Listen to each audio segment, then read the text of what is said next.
Il était jeune, intelligent et talentueux.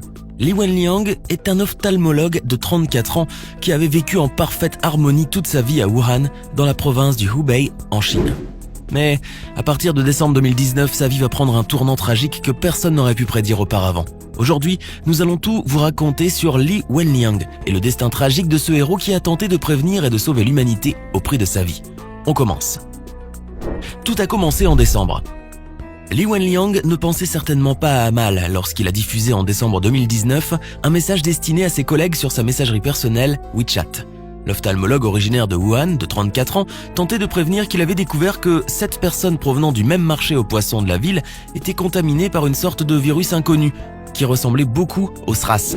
Un syndrome respiratoire aigu sévère, un virus mortel que la Chine connaissait déjà puisqu'il était apparu dans le pays en 2002 et avait déjà fait près de 800 victimes. Il a ajouté dans son message que ces malades étaient en quarantaine à l'hôpital où il travaillait dans la ville de Wuhan. Ainsi, il conseillait simplement à ses amis médecins de prévenir leurs proches des dangers de cette maladie nouvelle. Le virus dont il paraît serait officiellement identifié par les autorités chinoises comme le 2019 nCoV, quelques jours plus tard.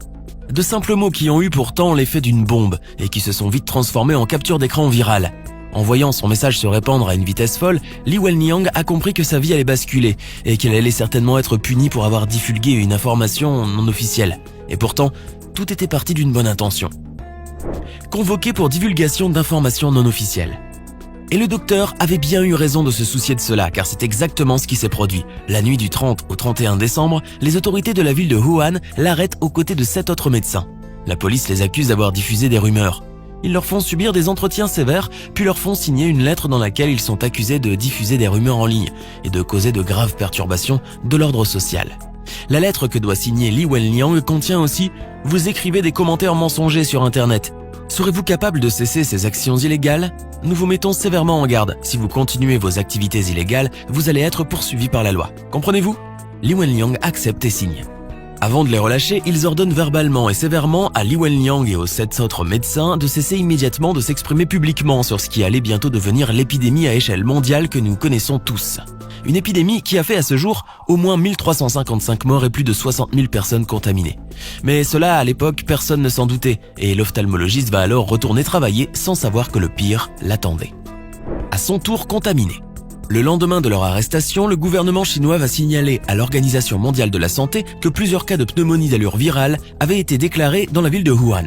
Pure coïncidence ? Non, puisque le 7 janvier 2020, les autorités chinoises indiqueront officiellement avoir identifié un nouveau coronavirus dans le pays. Le 11 janvier 2020, un premier patient décède dans le pays.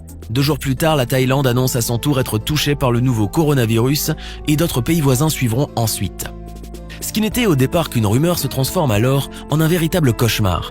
Le 10 janvier 2020, le docteur Li Wenliang s'occupe d'une patiente atteinte d'un glaucome sans savoir qu'elle est infectée par le coronavirus. Celui qui a été réduit au silence va alors voir ses craintes se réaliser, puisque lui aussi va se mettre à son tour à tousser et se sentir très fiévreux. Une fois rentré à la maison, il contamine aussi sans le savoir ses 2 parents, son fils de 5 ans et sa femme enceinte de 4 mois. Toute la famille de Wenliang est désormais infectée par le coronavirus. La situation du médecin Li Wenliang s'aggrave et il est finalement hospitalisé le 12 janvier 2020. C'est à ce moment-là qu'il décide de rendre publique son expérience. Il critique l'inaction du gouvernement chinois. Il continue de donner des informations sur le virus et est proclamé héros du jour au lendemain. À ce moment, j'étais confus car le gouvernement continuait de répéter qu'il n'y avait pas de transmission interhumaine et qu'aucun membre du corps médical n'avait été contaminé. Va-t-il déclarer lors d'une interview pour le magazine d'investigation Kexin. Mais malgré un état très critique, le jeune médecin affirmait vouloir reprendre son poste à l'hôpital une fois guéri et déclarait qu'il serait en première ligne pour affronter la maladie. Le 20 janvier 2019, le gouvernement chinois reconnaît que la transmission interhumaine est possible. 3 jours plus tard, grande surprise, toute l'agglomération de Wuhan a été mise en quarantaine. Le gouvernement chinois prend des mesures nécessaires et fait tout pour tenter d'arrêter la propagation de la maladie. Il lance le 24 janvier un projet fou défiant l'impossible, faire construire un hôpital pouvant accueillir jusqu'à 1500 malades en 10 jours. Le 28 janvier, la Cour suprême de justice de Pékin juge que le pays aurait pu mieux faire face à l'épidémie et s'y préparer si la rumeur lancée par le docteur Li Wenliang avait été prise au sérieux. Forcés de justifier sa réaction tardive et de faire des aveux francs, les dirigeants de la province du Hubei tentent de se déresponsabiliser en déclarant que les lanceurs d'alerte n'ont pas été arrêtés mais simplement rappelés à l'ordre pour avoir fait une erreur en employant le terme SRAS. Ce sont des excuses qui n'en sont évidemment pas et qui vont déclencher une horde de critiques sur les réseaux sociaux, suscitant ainsi la rage des internautes. En revanche, pour sa part, le maire de Wuhan s'est excusé d'avoir retardé la diffusion d'informations sur le coronavirus dans une interview à la télévision chinoise. Néanmoins, il a rappelé qu'il n'avait rien pu faire car il n'avait pas reçu l'autorisation de l'État. Et le 30 janvier, vu la vitesse à laquelle se répandait le coronavirus, ce fut le tour de l'OMS de décréter l'urgence sanitaire mondiale. Depuis, la position du gouvernement a radicalement changé. Les lanceurs d'alerte, comme le docteur Li Wenliang, sont passés de menaces pour les autorités à des anges en blanc, tels que l'opinion publique les a qualifiés. Quant à Li Wenliang, toujours hospitalisé, il ne pouvait que suivre le désastre, impuissant, depuis son lit d'hôpital. Le drame. Le peuple chinois s'est réveillé le matin du 7 février avec une terrible nouvelle. Le médecin dont l'état s'empirait depuis quelques jours a émis son dernier souffle la veille même. Li Wenliang, qui, au passage, attendait avec son épouse un heureux événement, a eu une fin tragique. Tragique, puisque l'ironie du sort a voulu que l'homme qui a été le premier à dénoncer le danger a été aussi l'un des premiers à s'engouffrer dedans. Avant de décéder, le jeune médecin, parfaitement conscient de son état, avait déclaré dans une interview pour le New York Times que si les autorités avaient divulgué des informations sur l'épidémie plus tôt, il serait certainement aujourd'hui sain et sauf. Il a également appelé à plus d'ouverture d'esprit et de transparence en faisant allusion au fait qu'on ait censuré son message et lui ait interdit de parler au moment opportun. L'hôpital central de Wuhan, qui a annoncé son décès, a affirmé que le docteur Li Wenliang avait malheureusement été infecté dans sa lutte contre la nouvelle épidémie de pneumonie à coronavirus et tous les efforts que le staff médical avait fait pour le sauver avaient été malheureusement vains. Ses collègues médecins de première ligne ont été les premiers à exprimer leurs profonds regrets et condoléances sur le compte officiel Weibo de l'hôpital. La mort du médecin a été suivie d'une avalanche de critiques sur les réseaux sociaux à l'encontre des responsables locaux qui, semble-t-il, ont davantage cherché à étouffer l'affaire qu'à vouloir combattre l'épidémie.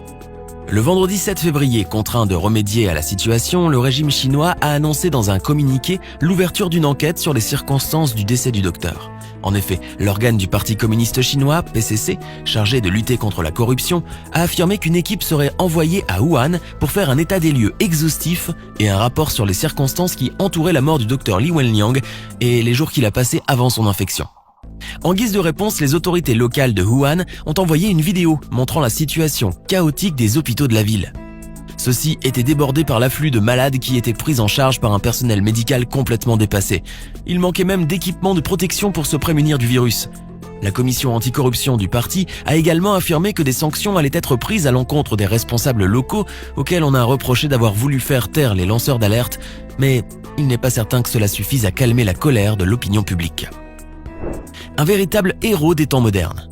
L'annonce du décès de Li Wenliang, faite par les médias d'État, a rapidement fait le tour des réseaux sociaux. Le médecin de 34 ans est devenu un véritable héros pour avoir tenté d'alerter le monde avant que l'épidémie ne prenne le dessus. Beaucoup le remercient et certains assurent que l'histoire se souviendra de lui. Depuis, il a plus des centaines d'images de bougies sur les réseaux sociaux pour exprimer le deuil et des messages d'adieu inscrits jusque dans la neige en gros caractères. Le médecin fait désormais figure de héros national face à des responsables locaux jugés lâches et peureux et accusés d'avoir caché les débuts de l'épidémie. Certains internautes remontés ont confié que cette histoire ne devrait pas être pardonnée ni passée aux oubliettes. Une répression qu'ils ont dénoncée avec un hashtag désormais censuré, mais qui a eu néanmoins le temps de beaucoup circuler. Nous voulons des excuses publiques du gouvernement et de la police de Wuhan. Pour canaliser cette colère, certains individus et institutions ont proposé d'apporter une aide financière à la famille du jeune médecin. Une collecte réalisée parmi les anciens élèves de l'université de Wuhan a ainsi pu récolter plusieurs milliers d'euros en moins de 24 heures, selon un message diffusé sur son compte Weibo par Zhang Zian, le directeur de l'Institut de journalisme et de communication de l'université Zhongshan à Canton. Le même jour, le quotidien Eryishi Yingyi Baodao a annoncé que sa famille recevrait des autorités une compensation de 100 000 euros pour décès occasionné par une maladie professionnelle. Si une partie des messages de deuil et de colère est toujours visible sur les réseaux sociaux, le pouvoir chinois tente toutefois de stopper l'esclandre. Un internaute a d'ailleurs pointé du doigt dans un commentaire sur Internet, qui a été censuré par la suite, ces fonctionnaires qui s'engraissent avec l'argent public, les accusant de ne pas faire leur travail comme il se doit. L'Organisation mondiale de la santé a également réagi à ce malheureux événement en exprimant sa profonde tristesse. La mairie de Wuhan a, pour sa part, présenté ses condoléances à la famille du médecin. Quant au gouvernement central, il n'avait pas réagi vendredi en milieu de journée, préférant en rester aux condoléances adressées à ses proches. Des proches tous malades, puisque les parents, la femme et le fils du docteur Li Wenliang, également infectés par le virus, se trouvent tous à l'heure actuelle à l'hôpital. Alors, que pensez-vous de l'histoire triste du médecin Li Wenliang? Pensez-vous qu'il a agi en héros? Dites-nous ce que vous pensez de cette affaire dans les commentaires. N'hésitez pas à liker la vidéo si elle vous plaît et si vous êtes nouveau sur la chaîne, n'oubliez pas de vous abonner et d'activer la notification pour ne rater aucune de nos prochaines vidéos.